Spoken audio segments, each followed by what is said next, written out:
Helena observou o reflexo de seu vestido simples no vidro da janela do elegante restaurante, enquanto a mãe de Sebastián a olhava com aquele sorriso gelado que prometia problemas.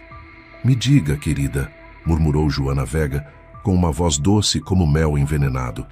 "Você tem alguma propriedade? Algo seu, talvez?" Helena sentiu que o ar se espessava ao seu redor. Em sua bolsa descansava a chave da velha casa à beira-mar que seu pai havia lhe deixado, uma herança que havia mantido em segredo por vergonha. Nunca imaginou que esse silêncio mudaria seu destino para sempre.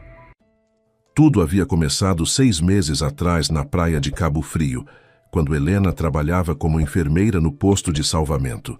O sol do litoral fluminense banhava a areia dourada, e ela mal notou o jovem que se aproximava mancando, com as costas vermelhas como um caranguejo cozido. Sebastián Vega havia chegado do Rio de Janeiro para umas férias, e seu encontro com as águas vivas o havia deixado nas mãos espertas de Helena.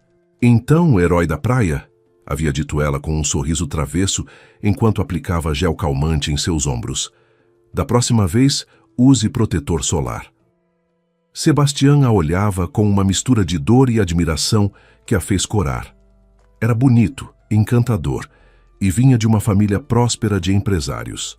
Helena, pelo contrário, vivia em um pequeno apartamento herdado de sua avó, trabalhava turnos duplos na praia e carregava o peso de ser filha de um homem que todos consideravam um fracassado. Seu pai, Roberto Morales, havia sido chefe profissional, mas trabalhou toda a sua vida como garçom em restaurantes de terceira categoria. Morreu quando Helena tinha 20 anos, deixando-lhe apenas uma casa deteriorada nos penhascos que ela visitou uma única vez.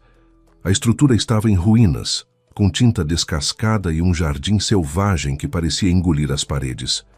Por isso, havia guardado silêncio sobre essa herança, envergonhada do pouco que representava comparado à fortuna dos Vega. Helena se olhou pela 100ª vez no espelho de seu minúsculo apartamento. O vestido azul marinho era o melhor que tinha, comprado numa liquidação no ano anterior. As paredes rachadas de seu lar contrastavam dolorosamente com as mansões que havia visto nas redes sociais de Sebastián. Suspirando, se perguntou como havia chegado até esse momento. O jantar formal com os pais de Sebastián. Essas pessoas importantes que administravam uma rede de hotéis de luxo em toda a costa. A luz tênue do entardecer se filtrava pelas persianas quebradas, criando sombras alongadas que pareciam zombar de suas inseguranças. Helena lembrou das palavras de sua avó antes de morrer. "Filha, não importa a roupa que você use, mas sim o coração que você tem." Mas naquele momento essas palavras soavam vazias diante da realidade de conhecer uma família que provavelmente gastava em um jantar o que ela ganhava em um mês. Sebastián a esperava embaixo, impecável em sua camisa branca, que contrastava com sua pele bronzeada. Seu BMW último modelo brilhava sob as luzes da rua, atraindo olhares admirativos dos vizinhos. Ao vê-la, sorriu com aquela calidez que a havia conquistado desde o primeiro dia. "Você está linda", murmurou, beijando sua bochecha com uma ternura que parecia sincera. "Meus pais vão adorá-la." Helena se acomodou no banco de couro, inalando o aroma de luxo que impregnava cada superfície do veículo. Suas mãos, ásperas pelo trabalho na praia, contrastavam com a maciez do interior. Se perguntou se Sebastián notava esses detalhes, se via as pequenas diferenças que marcavam seus mundos separados. O trajeto até a mansão dos Vega foi tenso. Helena observava as palmeiras e as casas cada vez mais luxuosas que desfilavam pela janela, cada uma mais imponente que a anterior. Os jardins perfeitamente cuidados e as piscinas infinitas falavam de um nível de vida que ela só havia visto em revistas. "Está nervosa?", perguntou Sebastián, pegando sua mão com dedos que nunca haviam conhecido o trabalho físico. "Um pouco", admitiu ela, sentindo a maciez de sua palma. "É só que viemos de mundos muito diferentes." A confissão saiu antes que pudesse detê-la, revelando a insegurança que havia tentado esconder durante meses. "Isso não importa", respondeu ele com firmeza que soava ensaiada. "O que importa é que eu te amo." As palavras floresceram no ar-condicionado do carro. Mas Helena detectou algo estranho em seu tom, uma inflexão que não havia notado antes. A casa dos Vega se erguia como um palácio moderno diante do mar. Vidraças enormes refletiam o entardecer dourado, e um jardim perfeitamente projetado rodeava a piscina infinita que parecia se fundir com o oceano. Estátuas de mármore adornavam os caminhos e luzes embutidas criavam um ambiente que competia com os hotéis mais exclusivos. Helena se sentiu pequena e insignificante enquanto subiam os degraus de mármore até a entrada principal, cada passo ecoando como um lembrete de seu lugar nessa hierarquia social. Joana Vega as recebeu no hall com a elegância estudada de quem havia nascido na alta sociedade. Era uma mulher de 50 anos que havia envelhecido como bom vinho, com o cabelo loiro perfeitamente penteado em um coque sofisticado e joias que provavelmente custavam mais que o salário anual de Helena. Seu sorriso era tecnicamente perfeito, mas não chegava aos seus olhos cinzas, que analisavam cada detalhe da aparência de Helena com a precisão de um avaliador expert. "Helena, querida", disse Joana com uma voz cultivada que arrastava ligeiramente as vogais, "finalmente conhecemos a jovem que cativou nosso Sebastián." Seu abraço foi calculado, suficientemente caloroso para parecer genuíno, mas frio o bastante para estabelecer hierarquias. O interior da mansão era uma exibição de riqueza que beirava a ostentação. Mármore importado da Itália cobria os pisos, enquanto pinturas originais adornavam as paredes. Um lustre de cristal bacará pendia do teto de pé direito duplo, projetando prismas de luz que dançavam sobre os móveis de grife. Helena reconheceu algumas peças das revistas de decoração que folheava no trabalho. Cada cadeira provavelmente custava mais que seu aluguel mensal. Rodrigo Vega emergiu do que parecia ser um escritório particular, com um telefone celular colado na orelha e gesticulando com a intensidade de quem estava acostumado a que suas palavras movessem milhões. Era um homem corpulento de 60 anos, com cabelo prateado penteado para trás e um terno que gritava dinheiro velho. Quando finalmente desligou, seu cumprimento foi brusco, quase irritado pela interrupção. "Desculpem, assuntos urgentes", murmurou sem fazer contato visual real com Helena. "Os negócios não esperam, especialmente nesta época do ano." Seu aperto de mão foi firme, mas breve, como se quisesse despachar rapidamente essa formalidade social. O jantar foi servido numa sala de jantar que parecia projetada para intimidar. A mesa de mogno podia acomodar facilmente 20 pessoas. Mas naquela noite apenas os 4 ocupavam uma extremidade, criando uma sensação de vastidão que amplificava cada som. Os talheres de prata refletiam a luz das velas, e Helena teve que se lembrar constantemente qual garfo usar para cada prato. A conversa inicial foi um exercício de cortesia calculada. Joana dominava o fluxo com perguntas aparentemente inocentes que funcionavam como pequenos exames. "E onde você estudou, querida? Sua família é de Cabo Frio originalmente? Que planos você tem para sua carreira?" Cada resposta de Helena era recebida com sorrisos que não transmitiam aprovação real, mas sim a tolerância condescendente de quem está cumprindo com um ritual social necessário.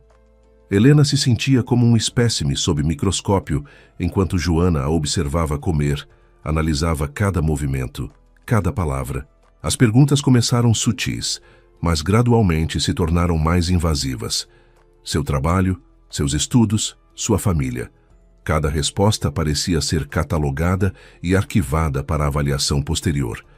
A tensão se espessava com cada prato servido. Helena notou que Sebastián parecia desconfortável, dividido entre apoiar sua namorada e não contrariar abertamente seus pais. Suas intervenções eram tímidas, mais como desculpas que como defesas reais. "E seus pais?", perguntou finalmente Joana com fingida curiosidade, cortando delicadamente um pedaço de salmão que provavelmente havia sido importado do Chile naquela mesma manhã. Helena sentiu o familiar nó na garganta que sempre aparecia quando tinha que falar de sua família. "Minha mãe trabalha numa repartição governamental. Meu pai faleceu há alguns anos", respondeu, tentando manter a voz estável enquanto mexia nervosamente o molho no prato. "Oh, que pena!" murmurou Joana com uma simpatia que soava tão genuína quanto uma nota de R$3. E a que se dedicava seu pai, querida? A pergunta ficou no ar como uma espada de Damocles. Helena hesitou, sentindo o peso dos olhares familiares cravados nela. Era chefe. Mentiu pela metade, omitindo que havia trabalhado como garçom toda a vida. A mentira teve gosto amargo em sua boca, mas a alternativa parecia pior. Que interessante! Exclamou Joana com um entusiasmo que Helena não conseguiu decifrar. Os chefes talentosos são verdadeiros artistas. Trabalhava em algum restaurante conhecido? Helena se mexeu desconfortável na cadeira. Vários lugares diferentes. Era muito versátil. Cada palavra se sentia como caminhar sobre areia movediça, afundando mais profundo a cada passo. Rodrigo levantou a vista de seu telefone pela primeira vez em toda a noite. O setor gastronômico pode ser muito lucrativo se a pessoa souber se virar, comentou com um sorriso que não alcançava seus olhos, especialmente aqui na costa com todo o turismo. Helena assentiu sem se comprometer, sentindo que cada palavra poderia ser uma armadilha. Sebastião finalmente interveio. Pai, não precisamos falar de negócios na mesa. Claro, filho, respondeu Rodrigo, mas seu sorriso havia se tornado mais calculista. Só me interessa conhecer melhor a família de Helena. Joana retomou o controle da conversa com a habilidade de uma regente de orquestra. E me diga, querida, seu pai lhe deixou algo quando faleceu? Uma receita familiar secreta, talvez, ou algum restaurante? O coração de Helena se acelerou. A pergunta havia chegado muito perto da verdade que queria ocultar. Na verdade, não. Era um homem muito simples, não acumulava muitas posses. Que admirável, murmurou Joana, mas seus olhos brilhavam com uma intensidade nova. Às vezes, as heranças mais valiosas não são materiais, mas espirituais. Helena se perguntou se havia algo mais por trás dessas palavras, algum significado oculto que não conseguia decifrar. A conversa continuou por caminhos aparentemente inócuos, mas ela não conseguia se livrar da sensação de estar sendo avaliada para algo mais que ser a namorada de Sebastião. Quando finalmente chegou a hora das sobremesas, Helena se sentia mentalmente exausta. Cada resposta havia exigido cálculos cuidadosos, cada sorriso havia sido forçado. Se perguntou se era assim que os diplomatas se sentiam em negociações internacionais, constantemente alerta, pesando cada palavra. Foi encantador conhecê-la, Helena, disse Joana, enquanto lhe serviam um tiramisu que parecia uma obra de arte. Esperamos vê-la mais vezes por aqui. Mas algo em seu tom sugeria que essa esperança era mais uma ameaça que um convite. Helena assentiu educadamente, desejando que a noite terminasse logo. Os dias seguintes ao jantar foram estranhamente perturbadores. Sebastião parecia diferente, mais distante, mais pensativo, como se algo pesado ocupasse constantemente sua mente.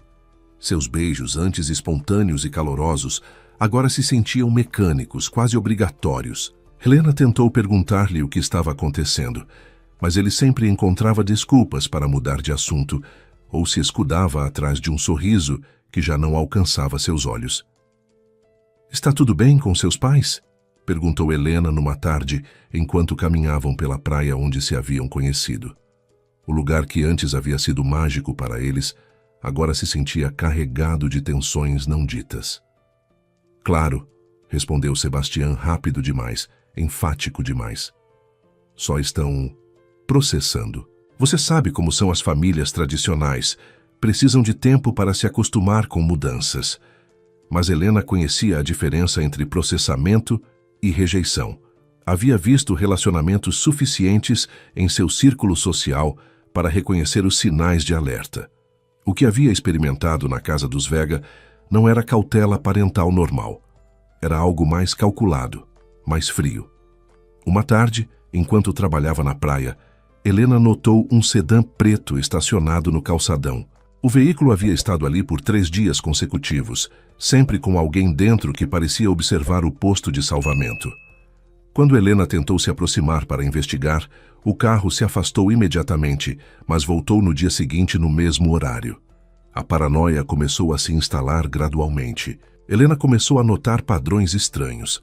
O mesmo homem comprando jornais na banca próxima ao seu apartamento. Uma mulher que parecia segui-la quando fazia compras, chamadas telefônicas que caíam quando ela atendia.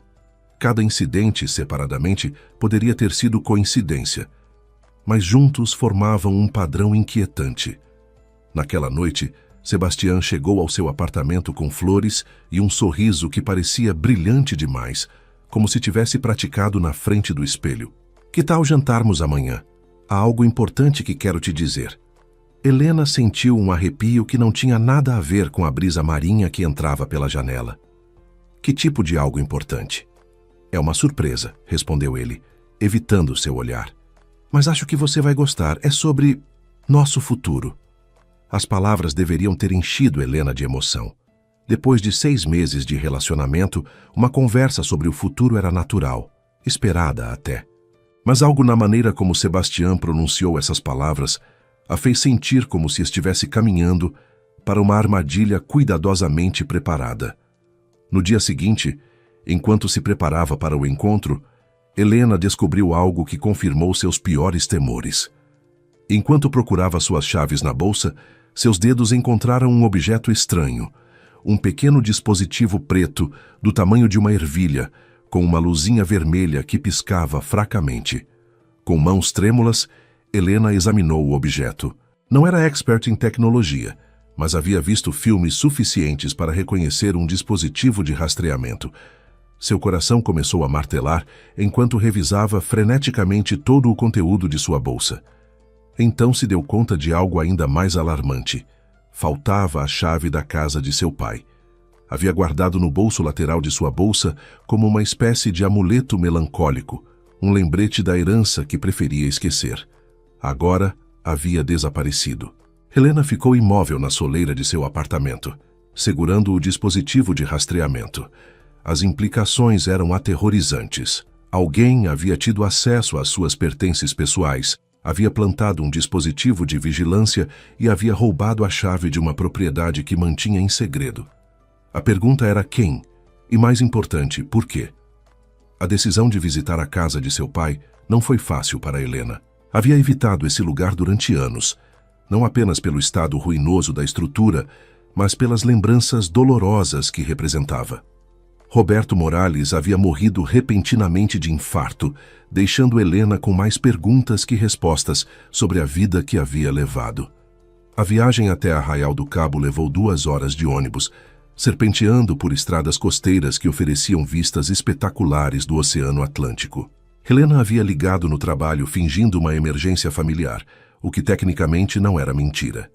Cada quilômetro a aproximava não só da casa, mas de verdades que havia evitado enfrentar durante anos. A casa se erguia solitária nos penhascos, exatamente como a lembrava. Deteriorada, melancólica, aparentemente abandonada. Mas algo havia mudado definitivamente. A fechadura da porta principal era nova, brilhante, completamente fora de lugar naquela estrutura que o tempo havia castigado impiedosamente. Helena tentou com a chave reserva que guardava em casa, mas não funcionou. A nova fechadura era moderna, digital, do tipo que encontraria num hotel de luxo. Quem teria instalado uma fechadura tão sofisticada numa casa aparentemente abandonada? Rodeando a propriedade, encontrou que a janela da cozinha tinha o vidro quebrado, mas os fragmentos estavam distribuídos para dentro, indicando que alguém havia forçado a entrada do exterior. Helena se infiltrou pela janela com cuidado, cortando-se ligeiramente a mão no processo. O interior da casa contava uma história inquietante. Havia sinais evidentes de múltiplas buscas, gavetas viradas, papéis espalhados, móveis movidos de seu lugar original, mas a poeira acumulada em certas áreas sugeria que essas buscas haviam ocorrido em momentos diferentes, possivelmente durante anos. Mais perturbador ainda era o aroma tênue de tabaco recente, misturado com um perfume caro que Helena reconhecia vagamente. Alguém havia estado ali muito recentemente, e esse alguém não era um ladrão comum procurando objetos de valor óbvio. Helena subiu as escadas rangendo até o velho escritório de seu pai, cada passo despertando ecos de lembranças enterradas. Roberto havia passado horas trancado naquela sala, supostamente lendo romances de mistério e escrevendo num diário pessoal. Sempre lhe havia parecido estranho que um garçom tivesse tantos livros e papéis, mas nunca havia se atrevido a investigar mais profundamente. O escritório também havia sido revistado meticulosamente, mas algo chamou a atenção de Helena. Atrás da escrivaninha, uma das tábuas do piso estava ligeiramente levantada, como se alguém a tivesse mexido recentemente, mas não a tivesse recolocado corretamente. Com o coração acelerado, Helena empurrou a tábua e descobriu um compartimento secreto que havia permanecido oculto durante anos. Dentro havia uma caixa metálica que continha documentos, fotografias e um caderno de couro gasto que seu pai havia mantido em segredo absoluto. Ao abrir o caderno, Helena se deparou com uma revelação que mudou completamente sua compreensão de quem Roberto Morales realmente havia sido. As páginas do caderno de Roberto Morales revelaram uma vida completamente diferente da que Helena havia conhecido. Seu pai não havia sido simplesmente um garçom que sonhava em ser chefe. Havia sido um agente infiltrado da Polícia Federal, infiltrado nos círculos de elite da costa durante mais de 20 anos. Cada entrada estava datada meticulosamente, documentando encontros, conversas e transações que envolviam as famílias mais poderosas da região. Roberto havia usado sua posição aparentemente insignificante como garçom para acessar reuniões privadas, jantares exclusivos e celebrações onde os poderosos baixavam a guarda e revelavam seus segredos mais obscuros. Helena leu com fascínio e horror crescentes. Seu pai havia documentado esquemas de lavagem de dinheiro que envolviam redes hoteleiras, subornos a funcionários governamentais de alto escalão e conexões diretas com organizações de narcotráfico internacional. Os nomes que apareciam naquelas páginas pareciam um quem-é-quem da sociedade costeira. Mas havia um nome que aparecia com frequência alarmante: Rodrigo Vega. Segundo os registros de Roberto, Rodrigo não era simplesmente um empresário bem-sucedido, mas o arquiteto principal de uma rede de lavagem de dinheiro que operava através de seus hotéis e restaurantes. As propriedades dos Vega serviam como pontos de lavagem para dinheiro do narcotráfico, utilizando hóspedes fictícios e eventos fantasma para justificar enormes movimentações de dinheiro vivo. Helena encontrou fotografias que seu pai havia tirado secretamente. Rodrigo se reunindo com homens de aspecto perigoso em iates privados, Joana entregando maletas em estacionamentos desertos, Sebastião participando de reuniões que claramente não eram sociais. Uma das últimas entradas do diário, datada apenas um mês antes da morte de Roberto, era particularmente alarmante. Suspeito que minha cobertura está comprometida. Tenho notado vigilância constante, e Rodrigo fez perguntas específicas sobre minha família. Se algo me acontecer, estes documentos devem chegar às autoridades corretas. Minha filha Helena não sabe nada disso e deve ser mantida longe dos Vega a todo custo. Helena sentiu que o mundo balançava ao seu redor. Seu pai não havia morrido de causas naturais, havia sido assassinado para silenciá-lo. E agora ela estava exatamente onde ele havia tentado protegê-la, no centro da rede criminosa que havia custado a vida de Roberto. Mas havia mais documentos na caixa. Helena encontrou cópias de transferências bancárias, fotografias de documentos comprometedores e o mais perturbador de tudo, um mapa detalhado de propriedades que os Vega utilizavam para suas operações, incluindo localizações que Helena reconhecia de seus encontros com Sebastião. Seu telefone vibrou com uma mensagem de Sebastião. "Onde você está, amor? Estou te procurando." A marca de tempo da mensagem confirmou suas piores suspeitas. Sebastião sabia exatamente onde estava, provavelmente através do dispositivo de rastreamento que havia encontrado em sua bolsa. Com mãos trêmulas, Helena fotografou rapidamente as páginas mais importantes do diário e as guardou na nuvem. Se algo lhe acontecesse, pelo menos haveria evidência digital dos crimes dos Vega. Um ruído no andar térreo a sobressaltou. Vozes masculinas profissionais revistando sistematicamente a casa. Helena havia chegado na hora certa. Os capangas dos Vega haviam vindo para se certificar de que não restasse evidência incriminatória. O chefe disse que a documentação tem que estar aqui, murmurou uma voz áspera do andar térreo. Faz anos que procuramos neste lugar. Talvez o velho a tenha destruído antes de morrer, respondeu outro homem com sotaque nordestino. Ou a escondeu em outro lugar. Impossível. Rodrigo tem certeza de que Morales tinha um seguro de vida. Documentos que poderiam afundá-los todos se chegassem às mãos erradas. Helena prendeu a respiração, pressionando-se contra a parede do escritório enquanto os passos se aproximavam das escadas.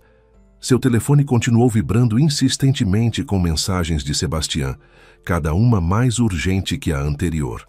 Você está bem? Me responda. Estou preocupado. A ironia era asfixiante. O homem que supostamente a amava havia mandado esses capangas para se certificar de que os segredos de seu pai permanecessem enterrados para sempre. Helena avaliou rapidamente suas opções. A escada principal estava bloqueada pelos intrusos, e a única janela do escritório dava para um precipício de 20 metros sobre as rochas. Mas lembrou que seu pai havia instalado uma escada de emergência na parte traseira da casa, oculta atrás da era que havia crescido descontroladamente durante anos. Com movimentos silenciosos, Helena abriu a janela traseira do escritório. A escada metálica estava enferrujada, mas parecia sólida. Pendurou a mochila com os documentos no ombro e começou a descida precária, cada degrau rangendo sob seu peso enquanto as vozes dos homens se aproximavam perigosamente. Na metade da descida, ouviu que os intrusos haviam chegado ao escritório. Alguém esteve aqui recentemente. A janela está aberta. Helena se deixou cair os últimos metros, aterrissando dolorosamente entre os arbustos espinhosos que rodeavam a casa. Correu para a mata atlântica que margeava a propriedade, com os galhos arranhando seu rosto e os gritos dos homens cada vez mais próximos. Seu telefone continuava tocando insistentemente, mas agora cada toque soava como uma sirene de alarme que poderia revelar sua localização. Helena se internou na floresta costeira, seguindo trilhas que mal lembrava da infância. Seu pai a havia trazido aqui algumas vezes quando era pequena, antes que o trabalho e os segredos consumissem seu relacionamento. Agora, essas lembranças embaçadas eram seu único guia rumo à segurança. Depois do que pareceram horas, Helena emergiu numa estrada secundária onde conseguiu parar um ônibus rural. O motorista a olhou com preocupação ao ver sua aparência desarrumada e os arranhões no rosto, mas não fez perguntas quando ela pagou a passagem com notas amarrotadas. Durante a viagem de volta para Cabo Frio, Helena examinou os documentos que havia salvado. A evidência era esmagadora. Fotografias, registros financeiros, testemunhos detalhados das atividades criminosas dos Vega. Tinha nas mãos material suficiente para destruir completamente a organização que havia matado seu pai, mas também sabia que estava marcada. Os Vega agora sabiam que alguém havia encontrado a evidência e não descansariam até recuperá-la ou eliminar quem a possuísse. Helena precisava de ajuda, mas em quem poderia confiar numa cidade onde os Vega tinham influência em todos os lugares?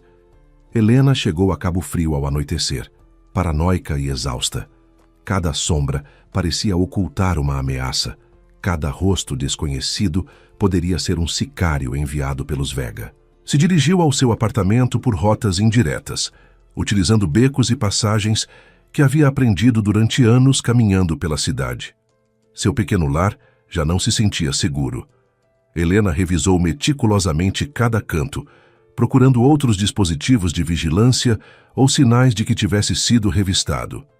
Encontrou mais 2 microfones, um atrás da televisão e outro no quarto, confirmando que havia estado sob vigilância constante durante semanas, possivelmente meses. Enquanto desativava os dispositivos, Helena lembrou algo que seu pai havia mencionado anos atrás. Se algum dia tiver problemas sérios, procure o professor Daniel Herrera na Universidade Federal Fluminense. É um homem em quem se pode confiar. Naquele momento, Helena havia pensado que era uma conversa hipotética, mas agora se perguntava se Roberto havia estado a preparando para essa situação exata.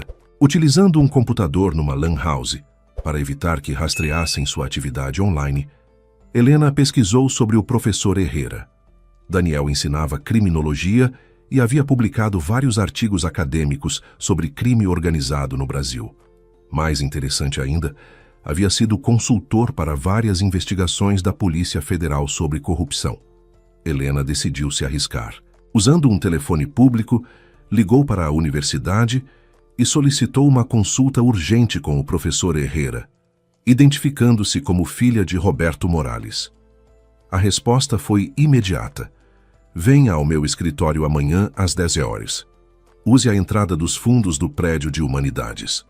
Naquela noite, Helena dormiu num hostel barato usando nome falso, pagando em dinheiro e evitando qualquer registro oficial. Seus sonhos estiveram cheios de perseguições e rostos ameaçadores, acordando a cada poucas horas com o coração acelerado.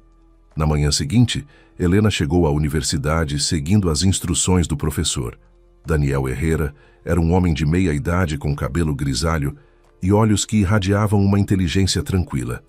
Seu escritório estava cheio de livros sobre criminologia, mapas da região e fotografias que claramente documentavam atividades suspeitas.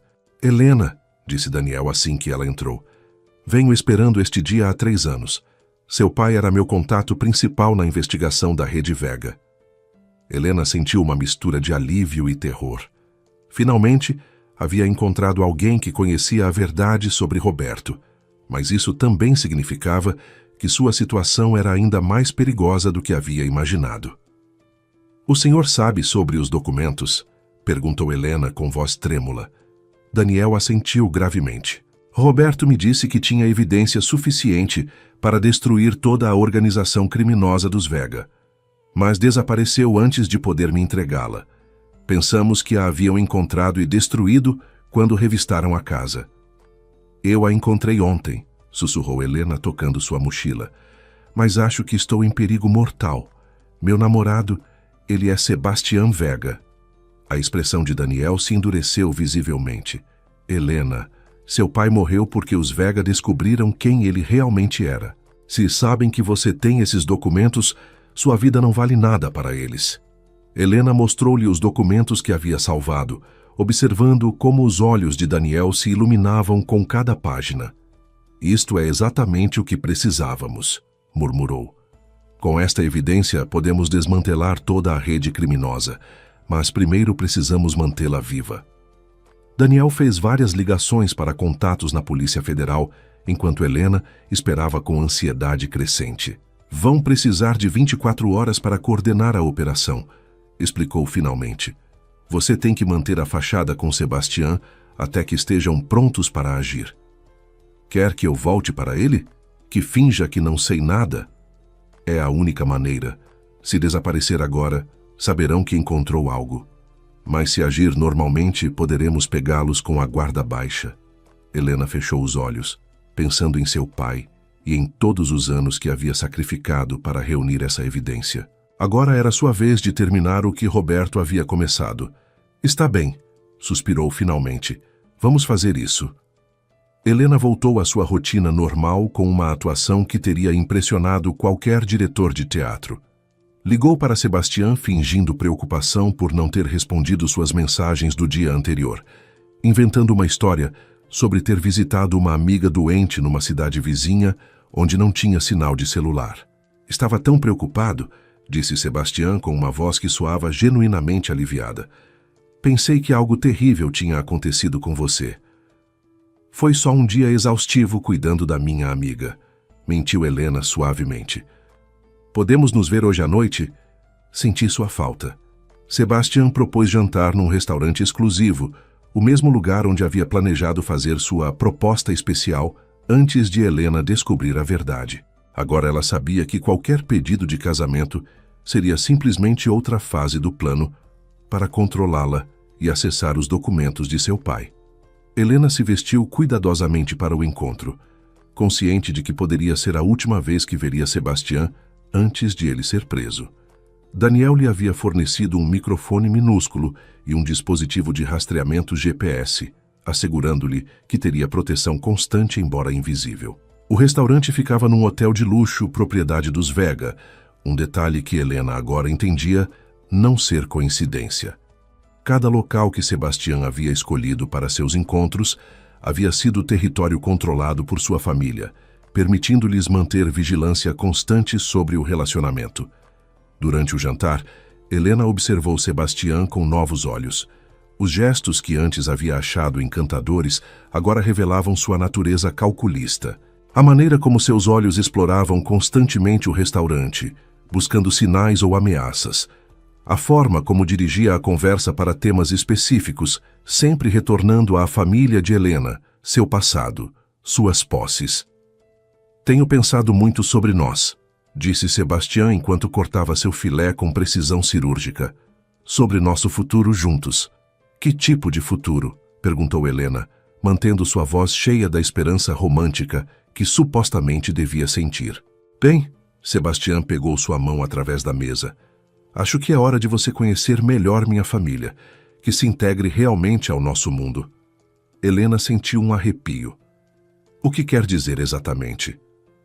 Meus pais estão organizando uma reunião familiar neste fim de semana. Todos os primos, tios, sócios próximos.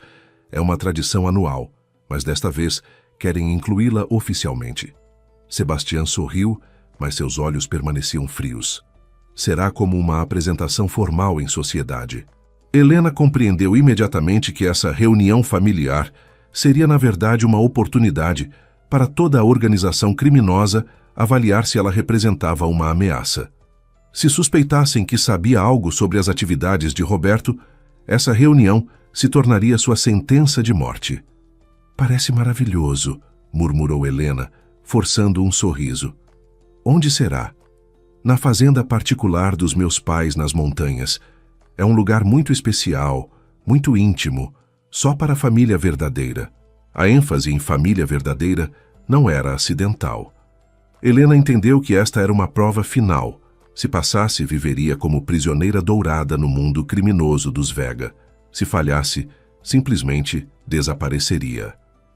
Mal posso esperar, mentiu Helena, apertando a mão de Sebastián, enquanto calculava quantas horas lhe restavam antes de Daniel e a Polícia Federal estarem prontos para agir.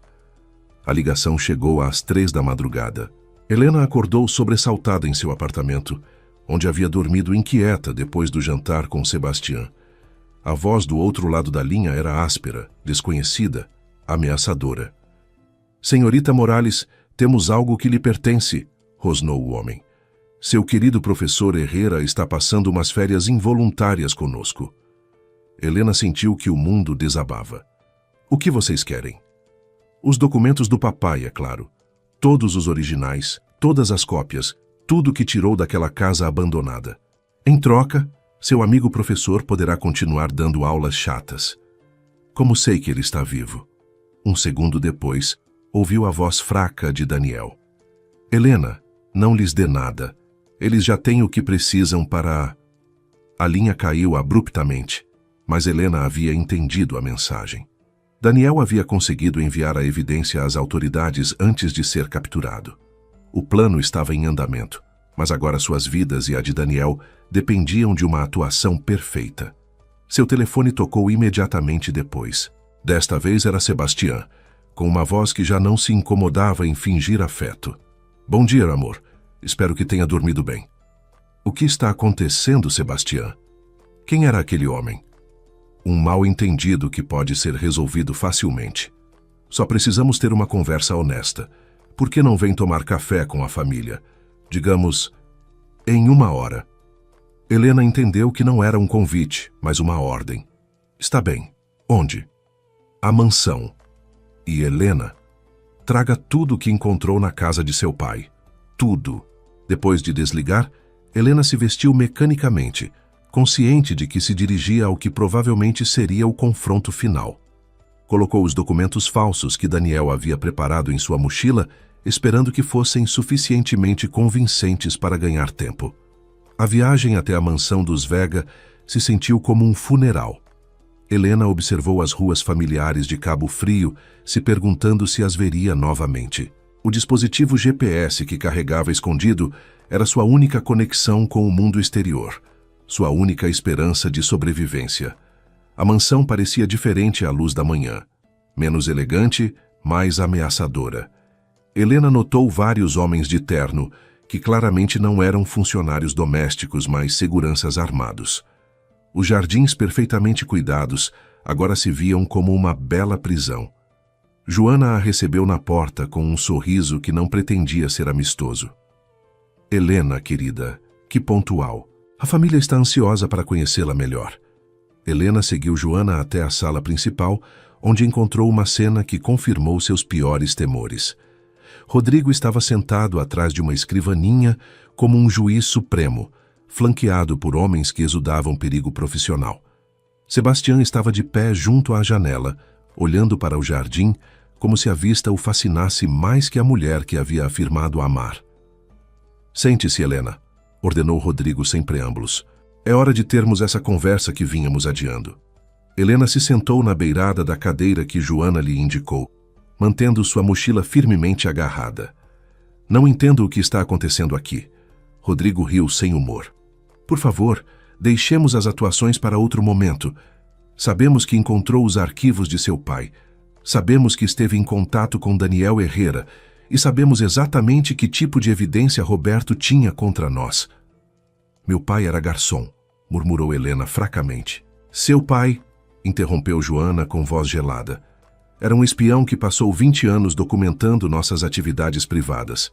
Um traidor que violou a confiança das famílias que o trataram como parte de sua equipe doméstica. Sebastião finalmente se virou da janela. Seu rosto já não mostrava nenhum rastro do homem encantador que havia conhecido na praia. Helena, isto pode terminar de duas maneiras, fácil ou difícil. A escolha é sua. Muito bem, disse Helena com uma voz mais firme do que se sentia. Sim, encontrei os arquivos do meu pai. Sim, sei o que vocês realmente são. O silêncio que se seguiu foi tenso como um cabo prestes a se romper. Rodrigo se recostou na cadeira com um sorriso de satisfação, como se finalmente tivesse ganho um jogo longo e complicado. Aí está a honestidade que estávamos esperando, murmurou Joana. Vê como é fácil quando deixamos de fingir? Mas se enganam numa coisa importante, continuou Helena, tirando os documentos falsos de sua mochila. Estes não são os únicos arquivos que existem. Rodrigo se inclinou para a frente com interesse renovado. Explique-se. Meu pai era mais inteligente do que pensavam. Fez múltiplas cópias de tudo. Escondeu evidência em vários lugares. O que encontrei na casa era só uma parte. Helena viu a frustração crescer nos rostos de seus captores. Era exatamente a reação que Daniel havia previsto. Criminosos bem-sucedidos odiavam variáveis desconhecidas. Onde estão as outras cópias? Exigiu Sebastião, aproximando-se ameaçadoramente. Essa informação tem um preço, respondeu Helena com uma coragem que não sabia que possuía. Quero ver o professor Herrera. Quero saber que ele está vivo e bem. Rodrigo fez um sinal para um de seus homens que saiu da sala. Minutos depois voltou empurrando Daniel, que tinha as mãos amarradas, mas parecia fisicamente ileso. Helena, disse Daniel com voz rouca. Você não deveria estar aqui. Que reunião comovente, zombou Joana. Agora, querida Helena, é hora de nos dizer exatamente onde estão esses documentos. Helena olhou para Daniel, procurando algum sinal de que o plano de resgate continuava em andamento. Ele assentiu quase imperceptivelmente, indicando-lhe que devia continuar ganhando tempo. Há um cofre no Banco do Brasil, mentiu Helena. Meu pai me deu as instruções para acessá-lo só em caso de emergência. Contém fotografias, gravações de áudio, evidência que os destruiria completamente. Que agência? Que número de cofre? Perguntou Rodrigo com urgência crescente. Essa informação só darei quando o professor Herrera e eu estivermos seguros. Sebastião explodiu com uma fúria que revelou sua verdadeira natureza. Chega de jogos. Nos dê essa informação agora, ou eu juro que... O quê? O interrompeu Helena, virando-se para ele com desprezo absoluto. Vai me matar como mataram meu pai? Vai fingir que foi um acidente como fizeram com ele? Seu pai morreu porque não entendia como as coisas funcionam aqui, rosnou Rodrigo. Pensou que podia jogar em nosso mundo sem consequências. Meu pai morreu porque era um herói que não se deixou corromper por dinheiro sujo. A discussão foi interrompida por um som que fez todos na sala se tensarem. Sirenes policiais aproximando-se rapidamente. Rodrigo se levantou de um pulo. Que diabos! Parece que o tempo de vocês acabou, disse Helena com um sorriso que não conseguiu conter. Nesse momento, as luzes da mansão se apagaram subitamente e o som de vidros se quebrando encheu o ar. Vozes autoritárias gritaram de múltiplas direções. Polícia Federal, a casa está cercada. O caos que se seguiu foi uma sinfonia de justiça que Helena havia estado esperando durante anos sem saber. Agentes federais irromperam por todas as entradas da mansão simultaneamente, com uma coordenação que falava de meses de planejamento meticuloso. Helena se jogou no chão como Daniel havia instruído, enquanto os criminosos que momentos antes pareciam invencíveis, agora corriam como ratos assustados. Rodrigo tentou alcançar uma pistola na gaveta de sua escrivaninha, mas foi derrubado antes que pudesse tocá-la. Joana manteve sua compostura aristocrática, mesmo enquanto lhe colocavam algemas, como se isso fosse simplesmente outro inconveniente social. Sebastián foi o mais patético de todos. O homem que havia fingido amor para manipulá-la agora chorava e suplicava enquanto os agentes o prendiam, prometendo cooperar em troca de clemência. Quando seus olhos encontraram os de Helena, havia neles uma mistura de medo e algo que poderia ter sido arrependimento genuíno. Helena, murmurou enquanto o levavam algemado. Eu realmente... Houve momentos em que... Não, o interrompeu Helena firmemente. Não se atreva a falar de sentimentos reais. O amor não planeja assassinatos. O amor não usa pessoas como peões em jogos criminosos. Daniel foi liberado imediatamente, esfregando os punhos onde as cordas haviam deixado marcas vermelhas. Está machucada? Perguntou a Helena com preocupação genuína. Estou bem, respondeu ela, sentindo pela primeira vez em meses que podia respirar livremente.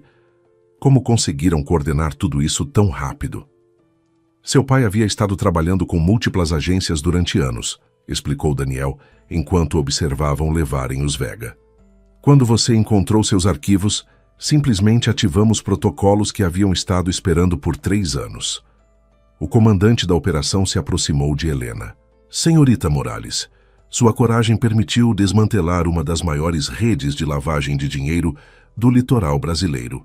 Os documentos de seu pai, combinados com a evidência que você recuperou, forneceram material suficiente para processar dezenas de criminosos em 3 estados. Helena observou como levavam a família que havia destruído a sua.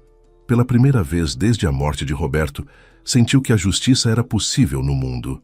O que vai acontecer com suas propriedades? Perguntou Helena, apontando para a mansão que agora parecia um museu da arrogância criminal. Confisco federal, respondeu o comandante.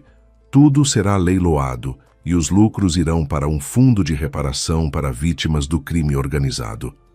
Helena sorriu, imaginando a casa de seu pai restaurada e convertida em algo útil para a comunidade, em vez de ser um símbolo de corrupção e poder mal utilizado. Enquanto as sirenes se afastavam levando os criminosos, Helena e Daniel permaneceram nos jardins da mansão, observando o amanhecer sobre Cabo Frio. A cidade se via diferente agora, mais limpa, como se uma sombra que havia escurecido a paisagem por anos finalmente tivesse sido removida. Seu pai estaria orgulhoso, murmurou Daniel, colocando uma mão paternal no ombro de Helena. Finalmente entendo por que viveu como viveu, respondeu Helena. Cada dia fingindo ser outra pessoa, sacrificando um relacionamento normal comigo. Tudo para garantir que algum dia a justiça prevalecesse. Nos dias seguintes, Helena se tornou brevemente uma celebridade nacional, embora rejeitasse todas as entrevistas e aparições na mídia. As manchetes dominaram as notícias por semanas. Desmantelada a rede criminosa do litoral, filha de agente infiltrado expõe conspiração massiva. Caiu o império de lavagem de dinheiro. Mas para Helena, a recompensa real não estava na fama, mas em poder caminhar pelas ruas de Cabo Frio, sabendo que seu pai havia sido vingado e que dezenas de vítimas finalmente teriam justiça. 6 meses depois da prisão dos Vega, Helena estava parada na praia onde havia conhecido Sebastián, mas agora o lugar tinha um significado completamente diferente. Já não era o local de um engano elaborado, mas o ponto de partida de sua transformação pessoal. Com parte da recompensa governamental por sua colaboração no caso, Helena havia aberto uma clínica de fisioterapia especializada em ajudar vítimas de crimes violentos. A casa de seu pai, nos penhascos, havia sido completamente restaurada e convertida num centro de retiro para famílias afetadas pelo crime organizado. Daniel havia se tornado mais que um aliado. Havia se transformado em seu mentor, amigo e, gradualmente, em algo mais profundo. Ele havia deixado seu posto na universidade para dirigir uma fundação anticorrupção financiada pelo governo federal. E juntos, trabalhavam para garantir que outros criminosos não pudessem operar com a impunidade que os Vega haviam desfrutado por décadas. Os Vega enfrentaram julgamentos que se tornaram espetáculos midiáticos nacionais. Rodrigo foi sentenciado à prisão perpétua sem possibilidade de liberdade condicional. Joana recebeu 30 anos por lavagem de dinheiro e formação de organização criminosa. Sebastião, que havia cooperado extensivamente com as autoridades em troca de uma sentença reduzida, cumpria 15 anos numa penitenciária federal. Helena ocasionalmente pensava em Sebastião, não com amor perdido, mas com uma espécie de pena distante. Havia sido tanto vítima quanto algoz, criado num mundo onde a moralidade era um luxo que sua família não podia se dar. Mas isso não desculpava suas ações. E Helena nunca esqueceria que ele havia estado disposto a assassiná-la para proteger os segredos familiares. "Em que está pensando?", perguntou Daniel numa tarde, enquanto caminhavam pela praia onde tudo havia começado. "No papai", respondeu Helena, "em como sacrificou uma vida normal para que gerações futuras pudessem viver numa sociedade mais justa. Ele plantou as sementes", disse Daniel pegando sua mão. "Você as regou com sua coragem, e agora toda a comunidade está colhendo os benefícios." Helena sorriu, sentindo uma paz que havia escapado à sua família por décadas. A clínica prosperava, ajudando centenas de pessoas a cada mês. O centro de retiro havia acolhido famílias de toda a região, proporcionando um espaço seguro para curar traumas profundos. E ela havia encontrado em Daniel um homem que a amava por quem realmente era, não pelo que podia obter dela. A herança mais valiosa que Roberto Morales havia deixado para sua filha não era a casa deteriorada junto ao mar, mas um exemplo de integridade inabalável e o valor de lutar pela justiça sem importar o custo pessoal. Helena agora carregava esse legado com orgulho, tendo transformado a dor da traição no propósito de construir algo melhor. Nas tardes tranquilas, quando o sol se punha sobre Cabo Frio pintando o céu de cores douradas e púrpuras, Helena frequentemente sussurrava para o horizonte: "Obrigada, papai, por me ensinar que as heranças mais valiosas não se medem em dinheiro, mas nos valores que nos dão força para fazer o que é certo." E nesses momentos, sentia como se Roberto Morales finalmente pudesse descansar em paz, sabendo que seu sacrifício havia frutificado nas mãos certas, transformando décadas de segredos e dor num futuro mais brilhante para toda a comunidade que havia protegido em silêncio por tanto tempo.